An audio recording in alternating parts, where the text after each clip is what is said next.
ਸਤਿ ਸ਼੍ਰੀ ਅਕਾਲ ਜੀ। ਪੰਜਾਬੀ ਰੇਡੀਓ ਤੇ ਪੰਜਾਬੀ ਟੀਵੀ USA ਵੇਖ ਸੁਣ ਰਹੇ ਸਾਰੇ ਸਰੋਤਿਆਂ ਦਾ ਬਹੁਤ-ਬਹੁਤ ਸਵਾਗਤ ਹੈ ਇਸ ਸਮੇਂ ਦੇ program beyond the headlines with Mandeep Punia ਦੇ ਵਿੱਚ। ਇਸ ਪ੍ਰੋਗਰਾਮ ਦੇ ਵਿੱਚ ਮਨਦੀਪ ਪੂਨੀਆ ਹੋਣਾ ਦੇ ਨਾਲ ਸਾਂਝ ਪਾਈਦੀ ਹੈ ਤੇ ਵੱਖ-ਵੱਖ ਖਬਰਾਂ ਦਾ ਜਿਹੜਾ ਤਰਜਮਾ ਹੈ ਉਹਨਾਂ ਦੇ ਵੱਲੋਂ ਕੀਤਾ ਜਾਂਦਾ ਹੈ। ਸੋ ਨਾਲ ਜੋੜਦੇ ਹਾਂ ਉਹਨਾਂ ਨੂੰ, ਫਿਰ ਉਹ ਖਬਰਾਂ ਦਾ ਕਰਾਂਗੇ। ਬਹੁਤ-ਬਹੁਤ ਸਵਾਗਤ ਹੈ ਜੀ। ਜੀ ਸ਼ੁਕਰੀਆ। ਸਤਿ ਸ੍ਰੀ ਅਕਾਲ ਗੁਰਪ੍ਰੀਤ। ਸਤਿ ਸ਼੍ਰੀ ਅਕਾਲ ਜੀ। ਸੋ ਸਭ ਤੋਂ ਪਹਿਲੀ ਖਬਰ ਆਪਾਂ ਲਈਏ ਤਾਂ ਦੇਸ਼ ਦੇ ਵਿੱਚ ਅੱਜ ਬਹੁਤ ਹੀ ਸੰਵੇਦਨਸ਼ੀਲ ਹਰੇਕ ਪਾਸੇ ਸਥਿਤੀ ਬਣੀ ਹੋਈ ਹੈ, ਕਿਉਂਕਿ ਬਹੁਤ ਵੱਡੀ ਘਟਨਾ ਵਾਪਰੀ ਹੈ। ਇਹ ਹਵਾਈ ਹਾਦਸਿਆਂ ਦੀ ਜੇਕਰ ਜ਼ਿਕਰ ਕਰੀਏ ਤਾਂ ਅਹਿਮਦਾਬਾਦ ਦੇ ਵਿੱਚ ਜਿਹੜਾ ਹਾਦਸਾ ਵਾਪਰਿਆ ਹੈ, ਵੱਡੀ ਗਿਣਤੀ ਲੋਕ ਜਿਹੜੇ ਉਸ ਫਲਾਈਟ ਦੇ ਵਿੱਚ ਮੌਜੂਦ ਸਨ। ਖਬਰ ਇਹ ਆ ਰਹੀ ਹੈ ਕਿ ਸਾਰੇ ਦੇ ਸਾਰੇ ਜਾਨ ਗਵਾ ਚੁੱਕੇ ਨੇ।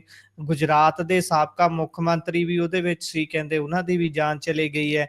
ਬਾਕੀ ਇਹ ਸਾਰੀ ਜਿਹੜੀ ਫਲਾਈਟ ਸੀ ਇਹਦੀ ਜਾਣਕਾਰੀ ਦਿਓ, ਕਿੱਥੋਂ ਉੜੀ ਸੀ, ਕਿੱਥੇ ਜਾਣਾ ਸੀ, ਕੀ ਦਿੱਕਤ ਹੁਣ ਤੱਕ ਸਾਹਮਣੇ ਆਈ ਹੈ ਤੇ ਕਿਹਦੇ ਵੱਲੋਂ ਹੁਣ ਤੱਕ ਸੰਵੇਦਨਾ ਵਿਅਕਤ ਕੀਤੀ ਗਈ ਹੈ ਇਸ ਨੂੰ ਲੈ ਕੇ। ਹਾਂਜੀ, ਅੱਜ ਗੁਜਰਾਤ ਦੇ ਸ਼ਹਿਰ ਅਹਿਮਦਾਬਾਦ ਤੋਂ 에ਅਰ ਇੰਡੀਆ ਦੀ ਫਲਾਈਟ ਬੋਇੰਗ 787 ਉਹਨੇ ਫਲਾਈਟ ਭਰੀ ਸੀ ਤੇ ਉਹ ਪਲੇਨ ਕੁਛ ਦੇਰ ਉੜਿਆ। ਉਸ ਤੋਂ ਬਾਅਦ ਤਕਰੀਬਨ ਮੰਨਿਆ ਜਾ ਰਿਹਾ ਹੈਗਾ ਕਿ ਅੱਧਾ ਕਿਲੋਮੀਟਰ ਤੋਂ ਬਾਅਦ ਹੀ ਉਹਦਾ ਸਿਗਨਲ ਟੁੱਟ ਗਿਆ ਤੇ ਉਹ ਫਿਰ ਕ੍ਰੈਸ਼ ਕਰ ਗਿਆ। ਇਹਦੇ 'ਚ 242 ਲੋਕ ਸਵਾਰ ਸੀਗੇ, ਜਿਹਦੇ 'ਚ 12 ਕਰੂ ਮੈਂਬਰ ਸੀਗੇ, 230 ਜਿਹੜੇ ਸਵਾਰੀਆਂ ਸੀਗੀਆਂ। ਇਹਦੇ 'ਚ ਇਹ ਦੱਸਿਆ ਜਾ ਰਿਹਾ ਹੈਗਾ ਕਿ ਦੋ ਬੰਦਿਆਂ ਦੀ ਬਚਣ ਦੀ ਖਬਰਾਂ ਆ ਰਹੀਆਂ ਨੇ। ਪਹਿਲਾਂ ਅਸੀਂ ਐਸੋਸੀਏਟ ਪ੍ਰੈਸ ਨੇ ਖਬਰ ਬ੍ਰੇਕ ਕੀਤੀ ਸੀਗੀ ਕਿ ਸਾਰੇ ਦੇ ਸਾਰੇ ਹੀ ਜਿਹੜੇ ਸਵਾਰੀ ਸੀ ਉਹ ਸਾਰੀ ਦੀ ਸਾਰੀ ਸਵਾਰੀਆਂ ਮਰ ਗਈਆਂ ਸੀ, ਪਰ ਰਮੇਸ਼ ਕੁਮਾਰ ਜਿਵੇਂ ਇੱਕ ਨਾਗਰਿਕ ਸੀਗੇ 11A ਸੀਟ ਤੇ ਬੈਠੇ ਸੀਗੇ, ਇੱਕ ਤਾਂ ਉਹ ਬਚ ਗਏ ਨੇ। ਤਾਂ ਇੱਕ ਹੋਰ ਜਿਹੜਾ ਯਾਤਰੀ ਹੈ ਉਹਦੇ ਬਚਣ ਦੀ ਖਬਰ ਆ ਰਹੀ ਹੈ, ਉਹ ਹਸਪਤਾਲ 'ਚ ਹੈਗਾ। ਬਾਕੀ ਜਿਹੜੀ ਹਜੇ ਤੱਕ ਪ੍ਰਸ਼ਾਸਨ ਜਿੰਨੀ ਖਬਰ ਦੇ ਰਿਹਾ ਹੈਗਾ ਉਹਦੇ ਅਕੋਰਡਿੰਗ ਬਾਕੀ ਸਾਰੀ ਸਵਾਰੀਆਂ ਅਤੇ ਜਿਹੜੇ ਕਰੂ ਮੈਂਬਰਸ ਹੈਗੇ ਉਹ ਮਰੇ ਨੇ। ਜੀ ਇਹਦੇ 'ਚ ਤਕਰੀਬਨ 170 ਦੇ ਨੇੜੇ ਤੇੜੇ ਭਾਰਤੀ ਸੀਗੇ, 53 ਬ੍ਰਿਟਿਸ਼ ਸੀਗੇ, 7 ਪੁਰਤਗਾਲੀ ਸੀਗੇ ਤੇ ਇੱਕ ਕੈਨੇਡੀਅਨ ਸਿਟੀਜ਼ਨ ਵੀ ਸੀਗਾ ਤੇ 12 ਬਾਕੀ ਕਰੂ ਮੈਂਬਰ ਸੀਗੇ। ਤੇ ਇਹ ਜਿਹੜਾ ਪਲੇਨ ਸੀਗਾ ਜਿਹੜੀ ਬਿਲਡਿੰਗ ਨਾਲ ਟਕਰਾਇਆ, ਉੱਥੇ ਜਿਹੜੇ ਸਿਵਲ ਹਸਪਤਾਲ ਹੈਗਾ ਉਹਦੇ ਡਾਕਟਰ ਰਹਿੰਦੇ ਨੇ, ਉਹਨਾਂ ਦੀ ਮੈਸ ਵੀ ਸੀਗੀ। ਮੈਸ ਦੇ ਜਮਾ ਨਾਲ ਵਾਲੀ ਬਿਲਡਿੰਗ ਤੇ ਟਕਰਾਇਆ। ਤਕਰੀਬਨ 50-60 ਜਿਹੜੇ ਡਾਕਟਰ ਸੀਗੇ ਉਸ ਟਾਈਮ ਮੈਸ ਵਿੱਚ ਖਾਣਾ ਖਾ ਰਹੇ ਸੀ। ਉਹਨਾਂ ਚੋਂ 15 ਜ਼ਖਮੀ ਵੀ ਹੋਏ ਨੇ, 15 ਡਾਕਟਰ ਜ਼ਖਮੀ ਵੀ ਹੋਏ ਨੇ ਤੇ ਉਹਨਾਂ ਨੂੰ ਵੀ ਹਸਪਤਾਲ 'ਚ ਭਰਤੀ ਕਰਾਇਆ ਗਿਆ ਹੈਗਾ। ਤੇ ਹਜੇ ਤਾਂ ਮਤਲਬ ਆਪਾਂ ਜਿਵੇਂ ਵਿਜ਼ੂਅਲਸ ਦੇਖ ਰਹੇ ਸੀਗੇ, ਬਹੁਤ ਬੁਰੀ ਤਰੀਕੇ ਨਾਲ ਜਿਹੜੇ ਨਾਗਰਿਕ ਸੀਗੇ ਉਹ ਸੜ ਚੁੱਕੇ ਨੇ। ਉਹਨਾਂ ਦੀ ਜਿਹੜੇ ਬੋਡੀਜ਼ ਨੇ ਆਪਾਂ ਦੇਖ ਰਹੇ ਸੀਗੇ ਕਿ ਕੁਛ ਨਹੀਂ ਪਛਾਣਿਆ ਜਾ ਸਕਦਾ। DNA ਟੈਸਟ ਹੋਊਗਾ, ਉਸ ਤੋਂ ਬਾਅਦ ਹੀ ਪਤਾ ਲੱਗੂਗਾ ਕਿ ਕੌਣ ਇਸ 'ਚ ਮਾਰੇ ਗਏ ਹੈਗੇ। DNA ਟੈਸਟ ਤੋਂ ਬਾਅਦ ਹੀ ਜਿਹੜੀ ਡੈਡ ਬੋਡੀਜ਼ ਹੈਗੀਆਂ ਉਹ ਪਰਿਵਾਰ ਵਾਲਿਆਂ ਨੂੰ ਸੌਂਪੀਆਂ ਜਾਣਗੀਆਂ। ਜਿਹੜੀ ਇਹ ਆਪਾਂ ਕਹੀਏ ਕਿ ਬੋਇੰਗ ਕੰਪਨੀ ਹੈ, ਇਹ ਪਹਿਲਾਂ ਵੀ ਵਿਵਾਦਾਂ 'ਚ ਰਹਿ ਚੁੱਕੀ ਹੈ, ਕਿਉਂਕਿ ਜੀ ਆਪਾਂ ਨੂੰ ਪਤਾ ਹੈ ਕਿ ਇਹਦੇ ਉੱਤੇ ਨੈਟਫਲਿਕਸ ਨੇ ਵੀ ਇੱਕ ਡਾਕੂਮੈਂਟਰੀ ਬਣਾਈ ਸੀ, ਕਿਵੇਂ ਇਹਨਾਂ ਨੇ ਜਿਹੜੀ ਸੇਫਟੀ ਤੇ ਬਹੁਤ ਸਾਰੇ ਕੰਪਰੋਮਾਈਜ਼ ਕੀਤੇ ਸੀਗੇ। 2020 ਦੇ ਵਿੱਚ ਵੀ ਇੱਕ 에ਅਰ ਇੰਡੀਆ ਦਾ ਪਲੇਨ ਕ੍ਰੈਸ਼ ਹੋਇਆ ਸੀਗਾ, ਉਹਦੇ 'ਚ 21 ਲੋਕਾਂ ਦੀ ਡੈਥ ਹੋਈ ਸੀਗੀ ਤੇ ਉਹ ਕੇਰਲ ਦੇ ਕੋਜ਼ੀਕੋਡ ਰਨਵੇ ਤੇ ਹੋਇਆ ਸੀਗਾ। ਉੱਦਾਂ ਮਤਲਬ ਜੇ ਆਪਾਂ ਗੱਲ ਕਰੀਏ ਕਿ ਜਿਹੜੇ ਐਕਸ ਚੀਫ ਮਿਨਿਸਟਰ ਸੀਗੇ ਗੁਜਰਾਤ ਦੇ, ਉਹ ਵੀ 2 ਵਾਰ ਗੁਜਰਾਤ ਦੇ CM ਰਹਿ ਚੁੱਕੇ ਨੇ, ਵਿਜੈ ਰੂਪਾਣੀ। ਤੇ ਮੰਨਿਆ ਜਾਂਦਾ ਹੈਗਾ ਕਿ ਉਹ ਨਰਿੰਦਰ ਮੋਦੀ ਦੇ ਦੂਜੇ ਖੇਮੇ ਤੇ ਸੀਗੇ ਤੇ ਉਹ ਉਸ ਕਰਕੇ ਬਹੁਤ ਸਾਰੇ ਬੀਜੇਪੀ ਦੇ ਅੰਦਰੋਂ ਵੀ ਸਵਾਲ ਉੱਠ ਰਹੇ ਨੇ ਕਿ ਇਹ ਜਿਹੜਾ ਪਲੇਨ ਕ੍ਰੈਸ਼ ਹੋਇਆਗਾ ਇਹਦੀ ਜਾਂਚ ਹੋਣੀ ਚਾਹੀਦੀ। ਜਿਹੜੀ ਹਜੇ ਤੱਕ ਜਾਣਕਾਰੀ ਹੈਗੀ ਆ ਕਿ ਜਿਹੜਾ ਸਿਗਨਲ ਟੁੱਟਿਆ ਉਹਦੇ ਕਰਕੇ ਇਹ ਸਾਰਾ ਕੁਝ ਹੋਇਆਗਾ। ਸਬਰਵਾਲ ਸੀਗੇ ਜਿਹੜੇ ਪਾਇਲਟ ਦੇ, ਤੇ ਉਹਨੂੰ 8000 ਘੰਟੇ ਦਾ ਤਕਰੀਬਨ ਮੰਨਿਆ ਜਾਂਦਾ ਹੈਗਾ ਕਿ ਐਕਸਪੀਰੀਅੰਸ ਸੀਗਾ ਤੇ ਉਹਨੇ 3 ਵਾਰ ਮੇਡੇ ਕਿਹਾ। ਮੇਡੇ ਬੇਸਿਕਲੀ ਜਦੋਂ ਕੁਛ ਵੀ ਕੋਈ ਵੀ ਆਪਸ਼ਨ ਨਾ ਬਚੇ ਜਿਹੜੇ ਪਾਇਲਟ ਹੁੰਦੇ ਉਹਦੇ ਕੋਲ, ਉਦੋਂ ਉਹ ਫੋਨ ਚੁੱਕ ਕੇ ਮੇਡੇ ਕਹਿੰਦੇ ਹੁੰਦੇ ਆ, ਪਰ ਉਦੋਂ ਤੱਕ ਪਲੇਨ ਕ੍ਰੈਸ਼ ਹੋ ਚੁੱਕਿਆ ਸੀਗਾ। ਇਸ ਤੋਂ ਪਹਿਲਾਂ ਵੀ ਬਹੁਤ ਵੱਡੇ ਭਿਆਨਕ ਹਾਦਸੇ ਆਪਾਂ ਦੇਖ ਚੁੱਕੇ ਹਾਂ ਦੁਨੀਆ ਭਰ 'ਚ। ਸਪੇਨ 'ਚ ਜਿਵੇਂ ਮਿਸਕਮਿਊਨੀਕੇਸ਼ਨ ਕਰਕੇ ਇੱਕ ਵਾਰ 586 ਮੌਤਾਂ ਹੋਈਆਂ ਸੀਗੀਆਂ। ਹਰਿਆਣੇ 'ਚ ਇੱਕ ਵਾਰ ਆਪਾਂ ਨੂੰ ਯਾਦ ਹੋਵੇਗਾ, ਜਦੋਂ ਆਪਾਂ ਬਹੁਤ ਛੋਟੇ ਹੁੰਦੇ ਸੀ, ਦਾਦਰੀ ਦੇ ਨੇੜੇ 3 ਪਲੇਨ ਕ੍ਰੈਸ਼ ਕੀਤੇ ਸੀ। ਉਹਦੇ 'ਚ ਵੀ ਤਕਰੀਬਨ 350 ਲੋਕ ਮਾਰੇ ਗਏ ਸੀਗੇ ਤੇ ਅੱਜ 242 ਲੋਕਾਂ ਦੀ ਡੈਥ ਆਪਾਂ ਵੀ 240 ਲੋਕਾਂ ਦੀ 242 ਚੋਂ 240 ਲੋਕਾਂ ਦੀ ਡੈਥ ਆਪਾਂ ਵੀ ਦੇਖ ਰਹੇ ਹਾਂ। ਤੇ ਇਸ ਤੋਂ ਪਹਿਲਾਂ ਵੀ ਜਿਵੇਂ ਅਰਬ ਸਾਗਰ 'ਚ ਪਲੇਨ ਗਿਰਿਆ ਸੀਗਾ, ਕਰਨਾਟਕਾ 'ਚ ਪਲੇਨ ਗਿਰ ਚੁੱਕਿਆ ਗਾ 2010 'ਚ, ਉਹਦੇ 'ਚ 158 ਨਾਗਰਿਕ ਸੀਗੇ। ਔਰੰਗਾਬਾਦ ਜੀ ਏਅਰਪੋਰਟ 'ਚ ਹੋ ਚੁੱਕਿਆ ਗਾ। ਤੇ 2020 'ਚ 5 ਸਾਲ ਪਹਿਲਾਂ ਜਿਵੇਂ ਮੈਂ ਦੱਸਿਆ ਸੀਗਾ ਕਿ ਕੇਰਲਾ ਦੇ ਵਿੱਚ ਵੀ ਪਲੇਨ ਕ੍ਰੈਸ਼ ਹੋਇਆ ਸੀਗਾ। ਤੇ ਇਹ ਉਸੇ ਲੜੀ 'ਚ ਆਪਾਂ ਕਹਿ ਸਕਦੇ ਹਾਂ ਕਿ ਦੁਨੀਆ ਭਰ ਦੇ ਵੱਡੇ ਪਲੇਨ ਕ੍ਰੈਸ਼ ਹਾਦਸਿਆਂ 'ਚ ਇਹਨੂੰ ਗਿਣਿਆ ਜਾਊਗਾ। ਤੇ ਪੂਰੀ ਦੁਨੀਆ ਭਰ ਤੋਂ ਜਿਹੜੇ ਅੱਡ-ਅੱਡ ਮੁਲਕਾਂ ਦੇ ਰਾਸ਼ਟਰਪਤੀ ਨੇ ਉਹ ਸਾਰੇ ਇਹਦੇ 'ਚ ਆਪਣੀ ਜਿਹੜੀ ਸੰਵੇਦਨਾਵਾਂ ਹੈਗੇ ਆ ਉਹ ਭੇਜ ਰਹੇ ਨੇ। ਈਵਨ ਜਿਹੜੇ ਆਪਾਂ ਨੂੰ ਪਤਾ ਕਿ ਕੈਨੇਡਾ ਦੇ ਪ੍ਰਧਾਨ ਮੰਤਰੀ ਹੈ ਮਾਰਕ ਕਾਰਨੀ, ਉਹ ਵੀ ਕਹਿ ਚੁੱਕੇ ਨੇ, ਉਹਨਾਂ ਨੇ ਵੀ ਸੰਦੇਸ਼ ਜਾਰੀ ਕੀਤਾ ਹੈ। ਜਿਹੜੀ ਬ੍ਰਿਟਿਸ਼ ਹਕੂਮਤ ਹੈ ਉਹ ਵੀ ਲਗਾਤਾਰ ਇਹਦੇ ਤੇ ਬਿਆਨ ਜਾਰੀ ਕਰ ਰਹੀ ਹੈ ਤੇ ਉਹ ਵੀ ਨਜ਼ਰ ਬਣਾਏ ਹੋਏ ਹੈ। ਤੇ ਜ਼ੈਲੈਂਸਕੀ ਹੋ ਗਏ ਜਾਂ ਫਿਰ ਆਪਾਂ ਕਹਿ ਲਈਏ ਕਿ ਟਰੰਪ ਹੋਣੀ ਹੋ ਗਏ, ਸਾਰਿਆਂ ਨੇ ਇਸ ਜਿਹੜੇ ਬ੍ਰਿਟੇਨ ਦੇ ਪੀਐਮ ਕੀਅਰ ਸਟਾਰਮਰ ਹੈਗੇ ਆ, ਉਹਨਾਂ ਨੇ ਤਾਂ ਮਤਲਬ ਪ੍ਰੋਪਰ ਜਿਵੇਂ ਇੱਥੇ ਬ੍ਰਿਟਿਸ਼ ਹਾਈ ਕਮਿਸ਼ਨ ਹੈ ਉਹਦੇ ਨਾਲ ਸੰਪਰਕ ਸਾਧਿਆ ਹੋਇਆ ਹੈਗਾ। ਤੇ ਉਹ ਵੀ ਕਿਉਂਕਿ ਇਹਦੇ 'ਚ 53 ਬਰਤਾਨੀ ਨਾਗਰਿਕ ਸੀਗੇ, ਇਸ ਕਰਕੇ ਜਿਹੜੇ ਬ੍ਰਿਟੇਨ ਦੇ ਨਾਗਰਿਕ ਸੀਗੇ ਉਹਨਾਂ ਵਾਸਤੇ ਉਹ ਲਗਾਤਾਰ ਆਪਾਂ ਕਹਿ ਲਈਏ ਕਿ ਸੰਪਰਕ 'ਚ ਹੈਗੇ ਆ ਬ੍ਰਿਟੇਨ ਹਾਈ ਕਮਿਸ਼ਨ ਨਾਲ। ਤੇ ਉਹਨਾਂ ਨੇ ਮਤਲਬ ਉਹ ਲਗਾਤਾਰ ਉਹ ਜਿਹੜੇ ਪਰਿਵਾਰ ਸੀਗੇ ਉਹਨਾਂ ਨੂੰ ਮੈਸੇਜ ਦੇ ਰਹੇ ਨੇ ਕਿ ਅਸੀਂ ਡੀਐਨਏ ਟੈਸਟ ਤੋਂ ਬਾਅਦ ਹੀ ਡੈਡ ਬੋਡੀਜ਼ ਦੇ ਪਾਵਾਂਗੇ। ਤੇ ਉਹਨਾਂ ਨੇ ਵੀ ਲਿਖਿਆਗਾ।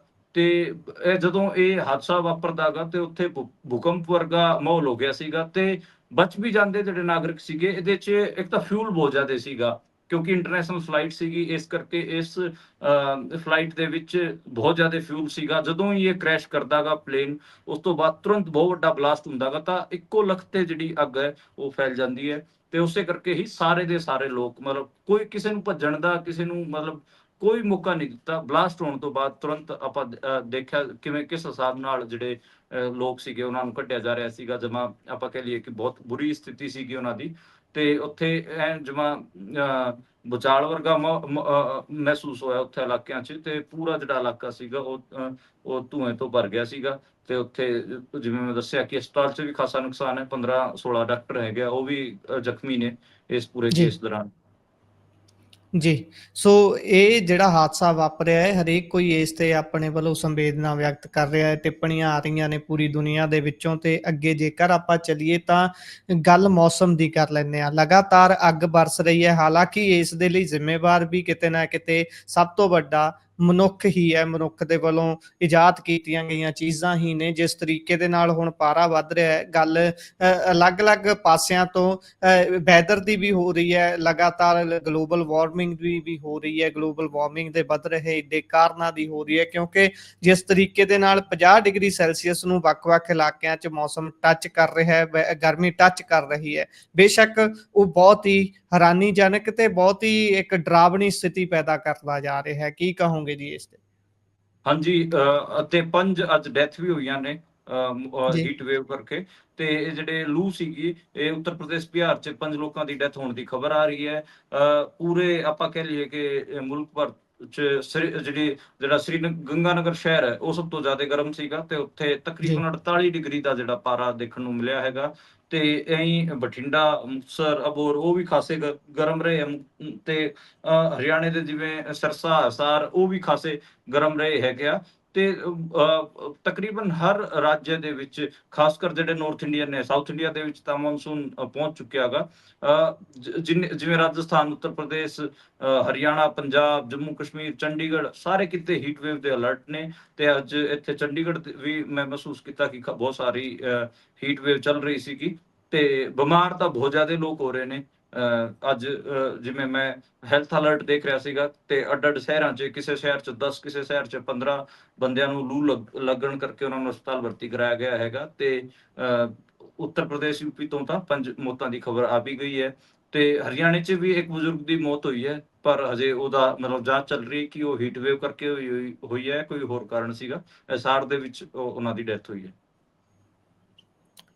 ਜੀ। ਸੋ ਜੇਕਰ ਅੱਗੇ ਚੱਲੀਏ ਤਾਂ ਦੇਸ਼ ਦੇ ਵਿੱਚ ਕਹਿੰਦੇ ਕਰੋਨਾ ਦੇ ਐਕਟਿਵ ਕੇਸਾਂ ਦਾ ਅੰਕੜਾ ਵੀ 7,000 ਤੋਂ ਪਾਰ ਕਰ ਗਿਆ, 7100 ਤੋਂ ਵੀ।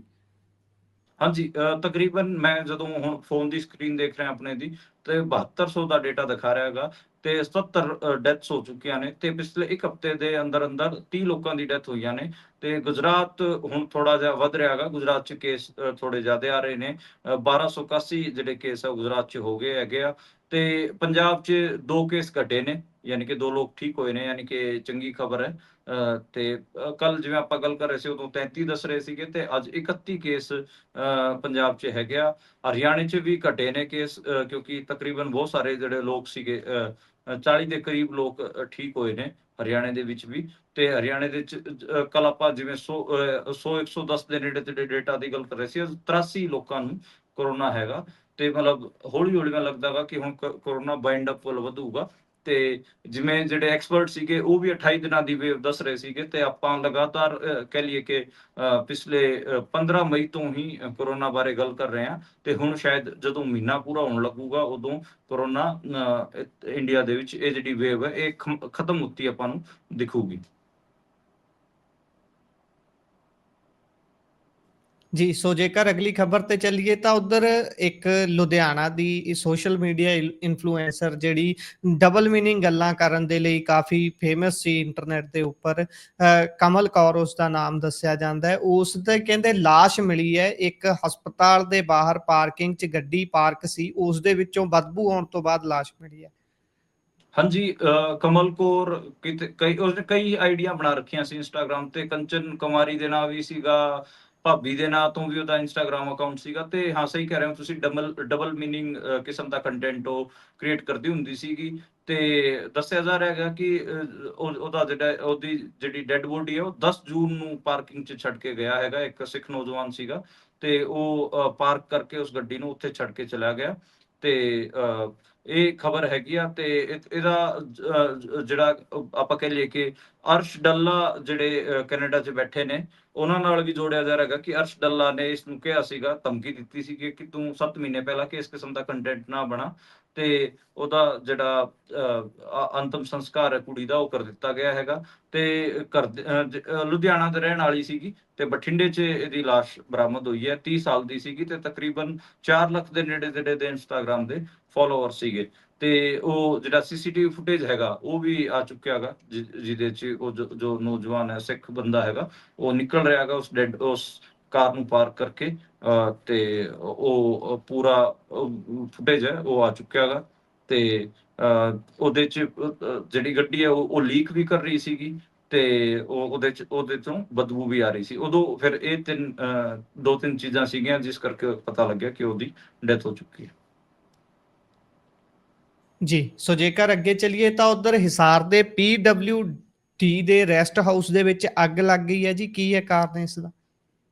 ਹਾਂਜੀ, ਐਸਆਰ ਦੇ ਪੀਡਬਲਿਊਡੀ ਗੈਸਟ ਹਾਊਸ 'ਚ ਅੱਗ ਲੱਗੀ ਹੈ ਤੇ ਇਹ ਖਬਰ ਆਪਾਂ ਇਸ ਕਰਕੇ ਲੈ ਰਹੇ ਹਾਂ ਕਿਉਂਕਿ ਇਸ ਪੀਡਬਲਿਊਡੀ ਰੈਸਟ ਹਾਊਸ 'ਚ ਬਹੁਤ ਸਾਰੇ ਇੰਪੋਰਟੈਂਟ ਡਾਕੂਮੈਂਟ ਰੱਖੇ ਹੋਏ ਸੀਗੇ। ਇਹਦੇ 'ਚ ਜਿਹੜੇ 에ਅਰਪੋਰਟ ਦੇ ਜਿਹੜਾ ਐਸਆਰ 에ਅਰਪੋਰਟ ਬਣਿਆ ਗਾ ਉਹਦੇ ਡਾਕੂਮੈਂਟ ਵੀ ਰੱਖੇ ਹੋਏ ਸੀ ਤੇ ਆਪਾਂ ਜਿਵੇਂ ਮੈਂ ਪਿਛਲੇ ਸਾਲ ਵੀ ਇੱਕ ਖਬਰ ਬ੍ਰੇਕ ਕੀਤੀ ਸੀਗੀ ਕਿ ਤਕਰੀਬਨ 128 ਕਰੋੜ ਦੀ ਜਿਹੜੀ ਕੰਧ ਕੀਤੀ ਗਈ ਸੀਗੀ ਐਸਆਰ 에ਅਰਪੋਰਟ ਦੇ ਵਿੱਚ, ਉਹਦੇ ਥੱਲੇ ਨੀਂਹ ਵੀ ਨਹੀਂ ਸੀਗੀ, ਯਾਨੀ ਕਿ ਉਹ ਬਹੁਤ ਘਟੀਆ ਕੁਆਲਿਟੀ ਦੀ ਸੀ। ਤੇ ਜਿੰਨਾ ਵੀ ਕੰਸਟਰਕਸ਼ਨ ਵਰਕ ਹੋਇਆਗਾ ਤੇ ਪੀਡਬਲਿਊਡੀ ਦੇ ਨਾਲ ਜੁੜੇ ਹੋਏ ਜਿੰਨਾ ਮਤਲਬ ਬੇਸਿਕਲੀ ਜਿਹੜਾ ਆਪਾਂ ਕਹਿ ਲਈਏ ਕਿ ਸਾਰੇ ਰਿਪੋਰਟ ਤੇ ਜਿੰਨਾ ਵੀ ਕੰਮ ਹੋਇਆਗਾ, ਖਾਸ ਕਰ ਜਿਹੜਾ ਹਰਿਆਣੇ ਦੇ ਪੀਡਬਲਿਊਡੀ ਡਿਪਾਰਟਮੈਂਟ ਨੇ ਕੀਤਾ ਉਹਦਾ ਰਿਕਾਰਡ ਉੱਥੇ ਸੀਗਾ ਤੇ ਉਹ ਰਿਕਾਰਡ ਰੂਮ ਹੈਗਾ ਉਹ ਜਲ ਗਿਆ, ਉਹ ਰਾਖ ਹੋ ਗਿਆਗਾ। ਤੇ ਮਤਲਬ ਇੰਪੋਰਟੈਂਟ ਆਪਾਂ ਕਹਿ ਸਕਦੇ ਹਾਂ ਕਿ ਜਿਵੇਂ ਪਹਿਲਾਂ ਵੀ ਸਵਾਲ ਉੱਠੇ ਸੀਗੇ ਐਸਆਰ 에ਅਰਪੋਰਟ ਦੀ ਪੀਡਬਲਿਊਡੀ ਦੀ ਕੰਸਟਰਕਸ਼ਨ ਤੇ ਮੈਨੂੰ ਲੱਗਦਾ ਹੈਗਾ ਕਿ ਉਹ ਜਿਹੜੇ ਇੰਪੋਰਟੈਂਟ ਡਾਕੂਮੈਂਟ ਸੀਗੇ ਉਹਨਾਂ ਨੂੰ ਸਾੜ ਦਿੱਤਾ ਗਿਆ ਹੈਗਾ।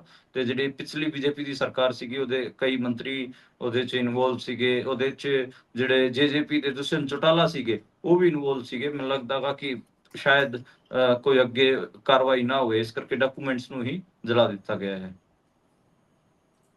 ਜੀ, ਸੋ ਉਧਰ ਜਿਹੜੇ ਸਾਬਕਾ ਸੀਐਮ ਚਰਨਜੀਤ ਚੰਨੀ ਹੋਣੀ ਨੇ ਉਹ ਕੇਜਰੀਵਾਲ ਹੋਣਾ ਉੱਪਰ ਨਿਸ਼ਾਨਾ ਲਾ ਰਹੇ ਨੇ ਤੇ ਨਿਸ਼ਾਨਾ ਲਾਉਣ ਦਾ ਕਾਰਨ ਹੈ ਦਲਿਤ ਉਪ ਮੁੱਖ ਮੰਤਰੀ ਦੇਣ ਦੀ ਜਿਹੜੀ ਗੱਲ ਕਹੀ ਗਈ ਸੀ ਸਰਕਾਰ ਦੇ ਵੱਲੋਂ, ਖਾਸ ਤੌਰ ਤੇ ਆਮ ਆਦਮੀ ਪਾਰਟੀ ਦੇ ਵੱਲੋਂ, ਤੇ ਹੋਰ ਕੀ ਆਖ ਰਹੇ ਨੇ ਜੀ? ਹਾਂਜੀ, ਅੱਜ ਲੁਧਿਆਣੇ ਦੇ ਵਿੱਚ ਜਿਹੜੇ ਸਾਬਕਾ ਮੁੱਖ ਮੰਤਰੀ ਚਰਨਜੀਤ ਸਿੰਘ ਚੰਨੀ ਮੌਜੂਦ ਸੀ। ਉਹਨਾਂ ਨੇ ਇਹ ਗੱਲ ਕਹੀ ਹੈ ਕਿ ਲੁਧਿਆਣੇ ਦੇ ਵਿੱਚ ਕਿ ਇਹਨਾਂ ਨੇ ਡਿਪਟੀ ਸੀਐਮ ਲਾਉਣ ਦਾ ਵਾਅਦਾ ਕੀਤਾ ਸੀਗਾ ਕਿ ਦਲਿਤ ਚਿਹਰੇ ਨੂੰ ਅਸੀਂ ਡਿਪਟੀ ਸੀਐਮ ਲਾਵਾਂਗੇ, ਬਣਾਵਾਂਗੇ, ਪਰ ਉਹ ਵੀ ਇਹਨਾਂ ਨੇ ਨਹੀਂ ਕੀਤਾ। ਮਹਿਲਾਵਾਂ ਨੂੰ 1000 ਰੁਪਏ ਦੇਣ ਦੀ ਗੱਲ ਕਹੀ ਤੇ ਉਹਨਾਂ ਨੇ ਕਿਹਾ ਕਿ ਹਜੇ ਤੱਕ ਨੋਟੀਫਿਕੇਸ਼ਨ ਜਾਰੀ ਨਹੀਂ ਕੀਤੀ ਗਈ ਹੈਗੀ ਆ। ਹਜੇ ਤੱਕ ਮਹਿਲਾਵਾਂ ਨੂੰ ਜਿਹੜੇ ਪੈਸੇ ਹੈਗੇ ਉਹ ਨਹੀਂ ਦਿੱਤੇ ਜਾ ਰਹੇ। 40 ਮਹੀਨੇ ਬੀਤ ਚੁੱਕੇ ਨੇ ਤੇ 1 ਵੀ ਰੁਪਇਆ ਪੰਜਾਬ ਦੀ ਮਹਿਲਾਵਾਂ ਨੂੰ ਪੰਜਾਬ ਸਰਕਾਰ ਨੇ ਨਹੀਂ ਦਿੱਤਾ ਹੈਗਾ। ਉਹ ਵੀ ਇਹਨਾਂ ਨੇ ਇਸ਼ੂ ਬਣਾਇਆ ਹੈਗਾ। ਤੇ ਇਸ ਤੋਂ ਇਲਾਵੇ ਜਿਹੜੇ ਦਲਿਤਾਂ ਦੇ ਬਹੁਤ ਸਾਰੇ ਜਿਹੜੇ ਪੈਸੇ ਸੀਗੇ ਉਹ ਪਾਸ ਕਰਕੇ ਗਏ ਸੀ ਚਰਨਜੀਤ ਸਿੰਘ ਚੰਨੀ, ਜਿਵੇਂ ਗੁਰੂ ਰਵਿਦਾਸ ਅਧਿਐਨ ਕੇਂਦਰ ਵਾਸਤੇ 25 ਕਰੋੜ ਰੁਪਏ ਦਾ ਚੈੱਕ ਜਾਰੀ ਕੀਤਾ ਗਿਆ ਸੀਗਾ, ਪਰ ਪੰਜਾਬ ਦੀ ਆਮ ਆਦਮੀ ਪਾਰਟੀ ਸਰਕਾਰ ਨੇ ਉਹਨੂੰ ਵਾਪਸ ਲੈ ਲਿਆ ਸੀ। ਹਜੇ ਤੱਕ ਉਹ ਪੈਸਾ ਜਾਰੀ ਨਹੀਂ ਕੀਤਾ ਗਿਆ ਹੈਗਾ ਤੇ ਨਾ ਕੋਈ ਇੱਟ ਲਾਈ ਹੈ। ਇਸ ਕਰਕੇ ਚਰਨਜੀਤ ਸਿੰਘ ਚੰਨੀ ਨੇ ਕਿਹਾ ਕਿ ਜਿਹੜੇ ਕੇਜਰੀਵਾਲ ਹੈਗੇ ਉਹਨਾਂ ਨੂੰ ਦਲਿਤਾਂ ਚੋਂ ਬੂ ਆਉਂਦੀ ਹੈਗੀ ਆ ਤੇ ਇਸ ਕਰਕੇ ਦਲਿਤਾਂ ਨਾ ਤਾਂ ਦਲਿਤ ਡਿਪਟੀ ਸੀਐਮ ਬਣਾਇਆ, ਨਾ ਹੀ ਜਿਹੜੇ ਉਹਨਾਂ ਨੇ ਪੈਸੇ ਪਾਸ ਕੀਤੇ ਸੀ ਦਲਿਤਾਂ ਦੇ ਉਹ ਉੱਥੇ ਕੋਈ ਇੱਕ ਵੀ ਇੱਟ ਲਾਈ ਹੈਗੀ ਆ, ਨਾ ਕੋਈ ਨੋਟੀਫਿਕੇਸ਼ਨ ਜਾਰੀ ਕੀਤੀ ਹੈ। ਇਸ ਕਰਕੇ ਮੈਨੂੰ ਲੱਗਦਾ ਕਿ ਉਹ ਹਮਲਾਵਰ ਹੈਗੇ ਆ। ਜਿਹੜਾ ਲੁਧਿਆਣੇ ਦਾ ਚੋਣ ਹੈਗਾ ਉਹ ਦਿਨੋ ਦਿਨ ਹੀ ਖਾਸਾ ਆਪਾਂ ਕਹਿ ਲਈਏ ਕਿ ਇੰਟਰਸਟਿੰਗ ਹੁੰਦਾ ਜਾ ਰਿਹਾ ਹੈਗਾ। ਜਿਵੇਂ ਆਪਾਂ ਨੂੰ ਪਤਾ ਹੈ ਕਿ ਅੱਜ ਇੱਕ ਉਹ ਵੀ ਇਸ਼ੂ ਬਣਿਆ ਹੋਇਆ ਸੀਗਾ ਕਿ ਜਿਹੜੇ ਕੈਂਡੀਡੇਟ ਹੈਗੇ ਆ ਲੁਧਿਆਣਾ ਵੈਸਟ ਤੋਂ ਕਾਂਗਰਸ ਦੇ ਆਸ਼ੂ, ਉਹਨਾਂ ਦੀ ਜਿਹੜੀ ਅਗਰਿਮ ਜ਼ਮਾਨਤ ਸੀ ਉਹਨੂੰ ਖਾਰਿਜ ਕਰ ਦਿੱਤਾ ਗਿਆ ਹੈਗਾ ਤੇ ਉਹ ਡੀਐਸਪੀ ਵਾਲਾ ਪੂਰਾ ਰੋਲਾ ਚੱਲ ਹੀ ਰਿਹਾ ਹੈ। ਡੀਐਸਪੀ ਨੇ ਸਟੇਟਮੈਂਟ ਦਿੱਤੀ ਸੀ ਕਿ ਉਹਨਾਂ ਦਾ ਜਿਹੜਾ ਲੈਂਡ ਘੁਟਾਲਾ ਦੱਸਿਆ ਜਾ ਰਿਹਾ ਹੈਗਾ ਉਹਦੇ 'ਚ ਉਹਨਾਂ ਦਾ ਨਾਂ ਨਹੀਂ ਹੈਗਾ। ਤੇ ਉਸ ਤੋਂ ਇਲਾਵਾ ਜਿਹੜੇ ਵਕੀਲ ਹੈਗੇ ਆ ਉਹ ਵੀ ਕਹਿ ਰਹੇ ਨੇ ਕਿ ਉਹ ਜਿਹੜੇ ਆਸ਼ੂ ਦੇ ਵਕੀਲ ਆ ਉਹ ਕਹਿ ਰਹੇ ਨੇ ਕਿ ਜਿਹੜੀ ਪੁਲਿਸ ਹੈ, ਪੰਜਾਬ ਪੁਲਿਸ, ਉਹ ਗ੍ਰਿਫਤਾਰ ਕਰਨਾ ਚਾਹੁੰਦੀ ਹੈ ਆਸ਼ੂ ਨੂੰ ਤੇ ਜੇ ਗ੍ਰਿਫਤਾਰ ਕਰਨਾ ਹੈਗਾ ਤਾਂ ਗ੍ਰਿਫਤਾਰ ਕਰਨ ਤੋਂ ਪਹਿਲੇ ਨੋਟਿਸ ਦਿੱਤਾ ਜਾਵੇ। ਇਹ ਗੱਲਾਂ ਨਿਕਲ ਕੇ ਸਾਹਮਣੇ ਆ ਰਹੀਆਂ ਨੇ। ਜਿਹੜੇ ਡੀਐਸਪੀ ਵਿਨੋਦ ਕੁਮਾਰ ਹੈ ਉਹਨਾਂ ਨੇ ਗਵਾਹੀ ਵੀ ਦਿੱਤੀ ਜਿਹੜੇ ਐਡੀਸ਼ਨਲ ਸੈਸ਼ਨ ਕੋਰਟ ਦੇ ਵਿੱਚ ਕਿ ਆਸ਼ੂ ਨੂੰ ਇਸ ਜਿਹੜਾ ਕੇਸ ਚੱਲ ਰਿਹਾ ਹੈਗਾ ਇਹਦੇ 'ਚ ਨਾਮਜ਼ਦ ਨਹੀਂ ਕੀਤਾ ਗਿਆ ਹੈਗਾ। ਫਿਰ ਵੀ ਮਤਲਬ ਆਪਾਂ ਕਹੀਏ ਕਿ ਆਸ਼ੂ ਦੀ ਜਿਹੜੀ ਅਗਰਿਮ ਜ਼ਮਾਨਤ ਸੀ ਉਹਨੂੰ ਰੱਦ ਕਰ ਦਿੱਤਾ ਗਿਆ ਹੈਗਾ। 6 ਜੂਨ ਨੂੰ ਆਸ਼ੂ 6 ਜੂਨ ਨੂੰ ਜਿਹੜੀ ਆਪਾਂ ਕਹਿ ਲਈਏ ਕਿ ਜਿਹੜੀ ਸੁਣਵਾਈ ਸੀ ਉਹਦੇ 'ਚ 11 ਜੂਨ ਤੱਕ ਦੀ ਅਗਰਿਮ ਜ਼ਮਾਨਤ ਆਸ਼ੂ ਨੂੰ ਦੇ ਦਿੱਤੀ ਗਈ ਸੀਗੀ, ਪਰ ਹੁਣ ਉਹਨਾਂ ਦੀ ਜਿਹੜੀ ਜ਼ਮਾਨਤ ਉਹ ਖਾਰਜ ਕਰ ਦਿੱਤੀ ਗਈ ਹੈਗੀ ਆ ਤੇ 2400 ਕਰੋੜ ਦਾ ਘੁਟਾਲਾ ਦੱਸਿਆ ਜਾ ਰਿਹਾ ਹੈਗਾ ਜਿਹਦੇ 'ਚ ਉਹਨਾਂ ਨੂੰ ਸੰਮਨ ਭੇਜਿਆ ਗਿਆ ਸੀਗਾ। ਤੇ ਦੇਖਦੇ ਹਾਂ ਕਿ ਇਸ ਮਾਮਲੇ 'ਚ ਬਣਦਾ ਕੀ ਇਲੈਕਸ਼ਨਾਂ ਤੋਂ ਪਹਿਲਾਂ ਹੀ ਆਸ਼ੂ ਨੂੰ ਗ੍ਰਿਫਤਾਰ ਕਰ ਲਿਆ ਜਾਊਗਾ, ਇਹ ਵੀ ਦੇਖਣ ਵਾਲੀ ਗੱਲ ਹੋਊਗੀ। ਲੇਕਿਨ ਜਿਹੜੇ ਉਹਨਾਂ ਦੇ ਵਕੀਲ ਆ ਉਹ ਲਗਾਤਾਰ ਇਹ ਗੱਲ ਕਹਿ ਰਹੇ ਨੇ ਕਿ ਪੰਜਾਬ ਪੁਲਿਸ ਉਹਨਾਂ ਨੂੰ ਚੱਕਣ ਨੂੰ ਫਿਰਦੀ ਹੈ। ਜੇ ਗ੍ਰਿਫਤਾਰ ਕਰਨਾ ਹੈਗਾ ਤਾਂ ਜਿਹੜੇ ਆਪਾਂ ਕਹਿ ਲਈਏ ਕਿ ਉਹ ਹੈਗੇ ਆ ਪਹਿਲਾ ਨੋਟਿਸ ਦੇਣੇ ਬਣਦੇ ਹੈਗੇ ਆ ਪੰਜਾਬ ਪੁਲਿਸ ਦੇ, ਤੇ ਉਹ ਐਡਵਾਂਸ ਨੋਟਿਸ ਦਾ ਇੰਤਜ਼ਾਰ ਵਕੀਲ ਹਜੇ ਕਰ ਰਹੇ ਨੇ। ਜੀ ਸੋ ਉਧਰ ਗੁਰਪ੍ਰੀਤ ਇਹ ਲੱਗਦਾ ਗਾ ਕਿ ਜੇ ਆਸ਼ੂ ਨੂੰ ਗ੍ਰਿਫਤਾਰ ਕਰ ਲਿਆ ਇਹ ਬੇਵਕੂਫੀ ਹੋਊਗੀ। ਠੀਕ ਹੈ ਜੀ ਸਿੰਪਥੀ ਵੇ ਵੀ ਚੱਲ ਜਾਊਗੀ ਫਿਰ। ਹਾਂ, ਸਿੰਪਥੀ ਮਿਲੂਗੀ ਫਿਰ ਆਸ਼ੂ ਨੂੰ। ਜੀ ਸੋ ਅੱਗੇ ਚਲੀਏ ਤਾਂ ਉਧਰ ਪੰਜਾਬ ਦੇ ਵਿੱਚ 1 ਮਹੀਨੇ ਤੋਂ ਇੱਕ ਅਗਨੀਵੀਰ ਜਿਸ ਦੀ ਕਿ ਮੌਤ ਹੋ ਜਾਂਦੀ ਹੈ ਉਸ ਨੂੰ ਸ਼ਹੀਦ ਦਾ ਦਰਜਾ ਦਿਵਾਉਣ ਲਈ ਪਰਿਵਾਰ ਬਿਲਕ ਰਿਹਾ ਹੈ। ਲਗਾਤਾਰ ਮੀਡੀਆ ਦੇ ਵਿੱਚ ਵੀ ਉਹ ਆਪਣੀ ਗੱਲ ਰੱਖ ਰਹੇ ਨੇ। 1 ਮਹੀਨੇ ਤੋਂ ਕਹਿੰਦੇ ਉਹਨਾਂ ਨੇ ਅਸਥੀਆਂ ਜਲ ਪ੍ਰਵਾਹ ਨਹੀਂ ਕੀਤੀਆਂ ਹੈਗੀਆਂ। ਇੱਕੋ ਮੰਗ ਹੈ ਉਹਨਾਂ ਦੀ ਕਿ ਸ਼ਹੀਦ ਦਾ ਦਰਜਾ ਦਿੱਤਾ ਜਾਵੇ। ਸ਼੍ਰੀਨਗਰ 'ਚ ਮੌਤ ਹੋਈ ਸੀ ਇਸ ਦੀ। ਹਾਂਜੀ, ਆਪਾਂ ਨੂੰ ਯਾਦ ਹੋਵੇਗਾ 14 ਮਈ ਨੂੰ ਆਪਾਂ ਇਹ ਖਬਰ ਵੀ ਕੈਰੀ ਕੀਤੀ ਸੀ ਜਦੋਂ ਉਹਨਾਂ ਦੀ ਡੈਥ ਹੋਈ ਸੀਗੀ ਤੇ ਉਦੋਂ ਪੂਰਾ ਜਿਹੜਾ ਪਾਕਿਸਤਾਨ ਇੰਡੀਆ ਦਾ ਉਹ ਰੌਲਾ ਵੀ ਚੱਲ ਰਿਹਾ ਸੀਗਾ, ਯੁੱਧ ਵਰਗਾ ਮਾਹੌਲ ਸੀਗਾ। ਉਹਦੇ 'ਚ ਹੀ ਜੰਮੂ ਕਸ਼ਮੀਰ ਦੇ ਵਿੱਚ ਫਰੀਦਕੋਟ ਦੇ ਕੋਠੇ ਚਹਿਲ ਪਿੰਡ ਦੇ ਅਗਨੀਵੀਰ ਆਕਾਸ਼ਦੀਪ ਦੀ ਮੌਤ ਹੋਈ ਸੀ। ਉਹ 20 ਸਾਲਾਂ ਦੇ ਸੀਗੇ ਤੇ ਸ਼੍ਰੀਨਗਰ 'ਚ ਡਿਊਟੀ ਦੌਰਾਨ ਉਹਨਾਂ ਦੀ ਡੈਥ ਹੋਈ ਸੀਗੀ ਤੇ ਬਾਅਦ 'ਚ ਉਹਨਾਂ ਦੀ ਡੈੱਡ ਬੋਡੀ ਵੀ ਆਈ, ਕਾਫੀ ਦਿਨਾਂ ਬਾਅਦ ਆਈ ਸੀਗੀ। ਤੇ ਉਹਦੇ 'ਚ ਇੱਕ ਦਿੱਕਤ ਇਹ ਹੈ ਕਿ ਹਜੇ ਤੱਕ ਉਹਨਾਂ ਨੂੰ ਸ਼ਹੀਦ ਦਾ ਦਰਜਾ ਨਹੀਂ ਦਿੱਤਾ ਗਿਆ ਹੈਗਾ। ਇਸੇ ਕਰਕੇ ਜਿਹੜੇ ਪੇਰੈਂਟਸ ਹੈਗੇ ਉਹਨਾਂ ਨੇ ਜਿਹੜੇ ਅਸਥੀਆਂ ਹੈਗੀਆਂ ਉਹਨਾਂ ਨੂੰ ਜਲ ਪ੍ਰਵਾਹ ਨਹੀਂ ਕੀਤਾ ਹੈਗਾ। ਉਹਨਾਂ ਦੇ ਮਾਤਾ ਵੀ ਲਗਾਤਾਰ ਡਟੇ ਹੋਏ ਨੇ, ਉਹ ਅੰਦੋਲਨਰਤ ਨੇ। ਉਹਨਾਂ ਨੇ ਕਿਹਾ ਕਿ ਉਹ ਮੇਰਾ ਜਿਗਰ ਦਾ ਟੁਕੜਾ ਸੀਗਾ, ਉਹਨੂੰ ਜੇ ਸ਼ਹੀਦ ਦਾ ਸਨਮਾਨ ਨਹੀਂ ਮਿਲੂਗਾ ਕਿਉਂਕਿ ਉਹਦੀ ਜਿਹੜੀ ਸ਼ਹਾਦਤ ਹੈ ਉਹ ਮੁਲਕ ਵਾਸਤੇ ਲੜਦਿਆਂ ਹੋਇਆ ਹੋਈ ਹੈਗੀ ਆ ਤੇ ਫਿਰ ਉਦੋਂ ਤੱਕ ਅਸੀਂ ਉਹਦੀ ਅਸਥੀਆਂ ਭਰਾ ਨਹੀਂ ਕਰਾਂਗੇ। ਇਹ ਜੀ ਨਿਕਲ ਕੇ ਸਾਹਮਣੇ ਆ ਰਹੀ ਹੈ। ਜਿਹੜਾ ਉਹਨਾਂ ਦਾ ਪਿੰਡ ਹੈ ਕੋਠੇ ਚਹਿਲ, ਉਹ ਵੀ ਸਾਰਾ ਨਾਲ ਖੜਿਆ ਗਾ, ਉਹਨਾਂ ਨਾਲ ਪਰਿਵਾਰ ਨਾਲ ਖੜਿਆ ਹੈ। ਤੇ 2023 ਚ ਜੀ। ਭਰਤੀ ਹੋਏ ਸੀਗੇ, 2 ਸਾਲ ਹੀ ਹੋਏ ਸੀ, 18 ਸਾਲ ਦੇ ਸੀ ਜਦੋਂ ਭਰਤੀ ਹੋਏ ਸੀ। ਤੇ ਹੁਣ ਜਦੋਂ ਮਰੇ ਹੈਗੇ ਆ, ਪੂਰੇ ਹੋਏ ਹੈਗੇ ਆ, ਸ਼ਹਾਦਤ ਉਹਨਾਂ ਨੂੰ ਮਿਲੀ ਹੈ, ਉਦੋਂ ਤੱਕ ਉਹਨਾਂ ਦੀ ਉਮਰ 20 ਸਾਲ ਸੀਗੀ ਜੀ। ਜੀ, ਉਧਰ ਸਿੱਧੂ ਮੂਸੇਵਾਲਾ ਦੀ ਜਿਹੜੀ ਬਣਾਈ ਗਈ ਉਸ ਤੇ ਡਾਕੂਮੈਂਟਰੀ ਹੈ BBC ਵੱਲੋਂ, ਬੇਸ਼ੱਕ ਉਸ ਦੇ 2 ਐਪੀਸੋਡ ਉਹਨਾਂ ਨੇ ਰਿਲੀਜ਼ ਵੀ ਕਰ ਦਿੱਤੇ ਨੇ, ਪਰ ਮਾਨਸਾ ਕੋਰਟ ਗਏ ਸੀ ਸਿੱਧੂ ਦੇ ਪਿਤਾ ਬਲਕੌਰ ਸਿੰਘ, ਤੇ ਉਸ ਤੋਂ ਬਾਅਦ ਜਵਾਬ ਮੰਗਿਆ ਗਿਆ BBC ਦੇ ਕੋਲੋਂ। ਤੇ ਕੀ ਗੱਲਬਾਤ ਹੁਣ ਤੱਕ ਨਿਕਲ ਕੇ ਸਾਹਮਣੇ ਆਈ ਹੈ ਇਸ ਦੇ ਵਿੱਚ? ਹਾਂਜੀ, ਮਾਨਸਾ ਕੋਰਟ ਦੇ ਵਿੱਚ ਉਹਨਾਂ ਦੇ ਪੇਰੈਂਟਸ ਨੇ ਜਿਹੜੀ ਹੈ ਪਟੀਸ਼ਨ ਲਾਈ ਸੀ ਤੇ ਉਹਦੀ ਸੁਣਵਾਈ ਹੋਈ ਸੀ। ਉਹਦੇ 'ਚ ਕੋਰਟ ਨੇ BBC ਤੋਂ 16 ਜੂਨ ਤੱਕ ਜਵਾਬ ਮੰਗਿਆ ਗਾ, ਯਾਨੀ ਕਿ 16 ਜੂਨ ਨੂੰ ਇਹਦੀ ਅਗਲੀ ਸੁਣਵਾਈ ਹੋਣ ਜਾ ਰਹੀ ਹੈ। ਉਹਦੇ 'ਚ ਸਿੱਧੂ ਮੂਸੇਵਾਲਾ ਦੇ ਜਿਹੜੇ ਮਾਤਾ ਪਿਤਾ ਹੈਗੇ ਆ, ਉਹਨਾਂ ਨੇ ਆਪੱਤੀ ਜਤਾਈ ਸੀਗੀ। 2 ਜਿਹੜੇ ਮੇਨ ਆਪਾਂ ਕਹਿ ਲਈਏ ਕਿ ਪੁਆਇੰਟ ਉਹਦੇ 'ਚ ਬਣ ਰਹੇ। ਇੱਕ ਤਾਂ ਇਹੀ ਆ ਰਿਹਾ ਹੈਗਾ ਕਿ ਜਿਹੜੀ ਪਹਿਲਾ ਪੁਆਇੰਟ ਤਾਂ ਇਹ ਸੀਗਾ ਕਿ ਜਿਹੜੀ ਸਕਰੀਨਿੰਗ ਕੀਤੀ ਜਾਣੀ ਸੀ ਬੰਬੇ ਦੇ ਵਿੱਚ, ਉਹਦੇ ਤੇ ਉਹਨੇ ਆਪੱਤੀ ਜਤਾਈ ਸੀ। ਹਾਲਾਂਕਿ ਬਾਅਦ 'ਚ ਉਸ ਸਕਰੀਨਿੰਗ ਨੂੰ ਕੈਂਸਲ ਕਰ ਦਿੱਤਾ ਗਿਆ ਸੀਗਾ। ਤੇ ਦੂਜਾ ਇਹ ਕਿ ਜਿਹੜੇ ਜਦੋਂ ਮਾਮਲਾ ਇਨਵੈਸਟੀਗੇਸ਼ਨ 'ਚ ਹੈਗਾ, ਉਸੇ ਟਾਈਮ ਕਿਉਂ ਇਹਨਾਂ ਨੇ ਰਿਲੀਜ਼ ਕੀਤਾ, ਤੇ ਉਹਦੇ 'ਚ ਪਰਿਵਾਰ ਦਾ ਪੱਖ ਵੀ ਨਹੀਂ ਹੈਗਾ। ਤੇ ਸਾਰੇ ਇਹਦੇ ਨਾਲ ਮੈਂ ਵੀ ਸਹਿਮਤ ਹਾਂ ਕਿ ਪ੍ਰੀਮੈਚੁਰਲੀ ਨਹੀਂ ਰਿਲੀਜ਼ ਕੀਤੀ ਜਾਣੀ ਚਾਹੀਦੀ ਸੀਗੀ। ਤੇ ਇੱਕ ਜਿਹੜਾ ਮੇਰਾ ਇਹਦੇ 'ਚ ਸਾਰਾ ਆਪਾਂ ਕਹਿ ਲਈਏ ਕਿ ਓਬਜੈਕਸ਼ਨ ਹੈਗਾ ਵੱਡਾ, ਮੈਂ ਜਿਹੜੇ ਉਹਦੇ ਡਾਇਰੈਕਟਰ ਨੇ ਅਭੈ ਕੁਮਾਰ, ਉਹਨਾਂ ਨੂੰ ਮੈਂ ਲਿਖਿਆ ਵੀ ਹੈਗਾ, ਉਹਨਾਂ ਨੂੰ ਮੈਸੇਜ ਪਾਇਆ ਹੈਗਾ ਕਿ ਤੁਸੀਂ ਜਿਹੜਾ ਸਾਰਾ ਇਸ ਡਾਕੂਮੈਂਟਰੀ ਦਾ ਤੁਸੀਂ ਜਿਹੜਾ ਆਪਾਂ ਕਹਿ ਲਈਏ ਕਿ ਮੂੰਹ ਰੱਖਿਆ ਗਾ, ਉਹ ਕ੍ਰਾਈਮ ਇਨਵੈਸਟੀਗੇਸ਼ਨ ਤੱਕ ਸੀਮਿਤ ਕਰਤਾ, ਉਹ ਵੀ ਗੈਂਗਸਟਰ ਕਲਚਰ ਤੱਕ ਹੀ ਸੀਮਿਤ ਕਰਕੇ ਰੱਖਤਾ। ਉਹਦਾ ਇੱਕ ਵੱਡਾ ਇੰਪੈਕਟ ਸੀਗਾ 2020 ਤੋਂ ਬਾਅਦ, ਜਦੋਂ ਕਿਸਾਨ ਅੰਦੋਲਨ ਹੁੰਦਾਗਾ, ਉਹ ਤੋਂ ਬਾਅਦ ਸਿੱਧੂ ਮੂਸੇਵਾਲਾ ਬਹੁਤ ਸਾਰੇ ਪੋਲੀਟੀਕਲ ਕੰਪਲੈਕਸਿਟੀਜ਼ ਨਾਲ ਡੀਲ ਕਰਨਾ ਸ਼ੁਰੂ ਕਰ ਚੁੱਕਿਆ ਸੀਗਾ। ਬਹੁਤ ਸਾਰੇ ਕੰਪਲੈਕਸ ਪੋਲੀਟੀਕਲ ਚੀਜ਼ਾਂ ਕਰ ਰਿਹਾ ਸੀਗਾ, ਗਾ ਵੀ ਰਿਹਾ ਸੀ, ਉਹਦਾ ਪਾਰਟਿਸਿਪੇਸ਼ਨ ਵੀ ਸੀਗਾ ਫਾਰਮਰ ਪ੍ਰੋਟੈਸਟ ਦੇ ਵਿੱਚ। ਤੇ ਉਹਦਾ ਆਪਾਂ ਨੂੰ ਬਹੁਤ ਕਿੰਨੇ ਗਾਣੇ ਆਪਾਂ ਨੂੰ ਪਤਾ ਉਹਦੇ ਜਿਹੜੇ ਕਿ ਬਹੁਤ ਜ਼ਿਆਦਾ ਪੋਲੀਟੀਕਲ ਸੀਗੇ। ਤੇ ਮੈਨੂੰ ਜੀ। ਲੱਗਦਾ ਹੈ ਕਿ ਇਸੇ ਕਰਕੇ ਸਿਰਫ ਗੈਂਗਸਟਰ ਕਲਚਰ ਤੱਕ ਉਹਨੂੰ ਉਹਦਾ ਰਾਹ ਦੇ ਦੇਣਾ, ਉਹ ਮੈਨੂੰ ਠੀਕ ਨਹੀਂ ਲੱਗਦਾ ਗਾ। ਜੀ। ਇਹ ਹੈ ਤਾਂ ਆਪੱਤੀ, ਤਾਂ ਇਹ ਸਾਰਿਆਂ ਦੇ ਵੱਲੋਂ, ਕਈ ਆਪੱਤੀਆਂ ਤਾਂ ਮੈਂ ਹੀ ਹੁਣ ਤੱਕ ਦੇਖ ਚੁੱਕਿਆ ਸੋਸ਼ਲ ਮੀਡੀਆ ਦੇ ਉੱਪਰ। ਲਗਾਤਾਰ ਲੋਕ ਲਿਖ ਰਹੇ ਨੇ ਕਿ ਇਹ ਇੱਕ ਪੂਰਨ ਸੱਚ ਨਹੀਂ ਹੈ, ਬਹੁਤ ਸਾਰੀਆਂ ਚੀਜ਼ਾਂ ਦਾ ਕਹਿ ਲਈਏ ਵੀ ਉਸ ਦੇ ਵਿੱਚ ਜ਼ਿਕਰ ਹੀ ਨਹੀਂ ਕੀਤਾ ਗਿਆ। ਅਗਲੀ ਖਬਰ ਵੀ ਮਾਨਸਾ ਤੋਂ ਹੀ ਆ ਰਹੀ ਹੈ, ਉੱਧਰ ਵੀ ਲੈਂਡ ਪੂਲਿੰਗ ਪਾਲਿਸੀ ਨੂੰ ਲੈ ਕੇ ਵਿਰੋਧ ਹੋ ਰਿਹਾ ਹੈ ਲਗਾਤਾਰ। ਹਾਂਜੀ, ਬੇਸਿਕਲੀ ਮਾਨਸਾ ਦੇ ਵਿੱਚ ਵੀ ਇਹਨਾਂ ਨੇ 212 ਏਕੜ ਜਿਹੜੇ ਲੈਂਡ ਹੈ ਉਹਨੂੰ ਅਕਵਾਇਰ ਕਰਨਾਗਾ। ਉਹਦੇ ਉਲਟ ਹੀ ਡਿਪਟੀ ਕਮਿਸ਼ਨਰ ਦੇ ਦਫ਼ਤਰ ਦੇ ਬਾਹਰ ਕਿਸਾਨ ਧਰਨੇ ਤੇ ਬੈਠੇ ਨੇ, ਤੇ ਕਿਸਾਨਾਂ ਨੇ ਸਪਸ਼ਟ ਕਰ ਦਿੱਤਾ ਹੈ ਕਿ ਅਸੀਂ ਇੱਕ ਟੁਕੜਾ ਵੀ ਨਹੀਂ ਦੇਵਾਂਗੇ। 112 ਏਕੜ ਦਾ ਤਾਂ ਮਤਲਬ ਆਪਾਂ ਕਹਿ ਲਈਏ ਕਿ ਬਿਨਾਂ ਹੀ ਮਿਣਤੀ ਕਰੇ ਉਹਦਾ ਨੋਟੀਫਿਕੇਸ਼ਨ ਜਾਰੀ ਕਰ ਚੁੱਕਿਆ ਹੈ ਪ੍ਰਸ਼ਾਸਨ। ਪਿੰਡ ਪੈਂਦਾ ਗਾ ਜੀ ਠੁੱਟੀਆਂ ਵਾਲੀ, ਤੇ ਠੁੱਟੀਆਂ ਵਾਲੀ ਪਿੰਡ ਦੇ 112 ਏਕੜ ਜ਼ਮੀਨ ਨੂੰ ਉਹ ਨੋਟੀਫਿਕੇਸ਼ਨ ਜਾਰੀ ਕਰ ਚੁੱਕੇ ਨੇ ਕਿ ਅਸੀਂ ਇਹਨਾਂ ਨੂੰ ਅਕਵਾਇਰ ਕਰਾਂਗੇ। ਤੇ ਉਹਦਾ ਜਿਹੜਾ ਵਿਰੋਧ ਹੈ ਉੱਥੋਂ ਦੇ ਲੋਕ ਕਰ ਰਹੇ ਨੇ ਲਗਾਤਾਰ। 212 ਏਕੜ ਪੂਰਾ ਇਹ ਰਕਬਾ ਗਾ, ਤੇ ਇਹ ਕਿਸਾਨ ਕਹਿ ਰਹੇ ਨੇ ਕਿ ਅਸੀਂ 1 ਵੀ ਇੰਚ ਜ਼ਮੀਨ ਨਹੀਂ ਦੇਣੀ ਹੈ। ਤੇ ਜਿਹੜੀ ਜੀ। ਲੈਂਡ ਪੂਲਿੰਗ ਪਾਲਿਸੀ, ਉਹਦਾ ਵਿਰੋਧ ਵੀ ਹੋ ਰਿਹਾਗਾ, ਤੇ ਉੱਥੇ ਇਹ ਲੈਂਡ ਅਕਵਾਇਰ ਕਰ ਰਹੇ ਨੇ ਮਾਨਸਾ ਦੇ ਵਿੱਚ। ਉਹ ਵੀ ਆਪਾਂ ਨੂੰ ਇਸ ਕਿਸਮ ਦੇ ਜਿਹੜੇ ਮਾਮਲੇ ਨੇ, ਕਿਉਂਕਿ ਇਹਨਾਂ ਨੇ ਤਕਰੀਬਨ 19 ਸ਼ਹਿਰਾਂ ਦੇ ਵਿੱਚ ਇਸ ਕਿਸਮ ਨਾਲ ਆਪਣੇ ਪ੍ਰੋਪਰਟੀ ਕਹਿ ਲਓ ਜਾਂ ਫਿਰ ਆਪਣਾ ਭੂ ਮਾਫੀਆ ਨੂੰ ਜਿਹੜਾ ਜ਼ਮੀਨਾਂ ਦੇਣ ਦਾ ਇਹਨਾਂ ਨੇ ਪੂਰਾ ਇਰਾਦਾ ਕੀਤਾ ਹੋਇਆ ਸਰਕਾਰ ਨੇ। ਉਹਦੇ ਉਲਟ ਹੁਣ ਕਿਸਾਨਾਂ ਦੇ ਤੁਹਾਨੂੰ ਸੰਘਰਸ਼ ਤਾਂ ਦੇਖਣ ਨੂੰ ਮਿਲਣਗੇ, ਤੇ ਇਹ ਚੀਜ਼ਾਂ ਅੱਗੇ ਵਧਣਗੀਆਂ। ਤੇ ਜਿਵੇਂ ਲੁਧਿਆਣੇ ਦਾ ਸੀਗਾ, ਲੁਧਿਆਣੇ 'ਚ ਤਾਂ ਉਹ ਵੱਡੇ ਸਕੇਲ ਤੇ ਸੀ, ਐਟ ਲਾਰਜ ਸਕੇਲ, ਬਟ ਆਪਾਂ ਹਰ ਜ਼ਿਲ੍ਹੇ ਦੇ ਵਿੱਚ ਆਪਾਂ ਨੂੰ ਕਿਤੇ 200 ਕਿੱਲਿਆਂ ਦਾ ਮਾਮਲਾ ਦਿਖੂਗਾ, ਕਿਤੇ 500 ਕਿੱਲਿਆਂ ਦਾ, ਕਿਤੇ ਇੱਕ ਪਿੰਡ ਦਾ, ਕਿਤੇ 2 ਪਿੰਡ ਦਾ। ਇਹ ਰੋਲੇ ਆਪਾਂ ਨੂੰ ਅੱਗੇ ਦਿਖਣਗੇ।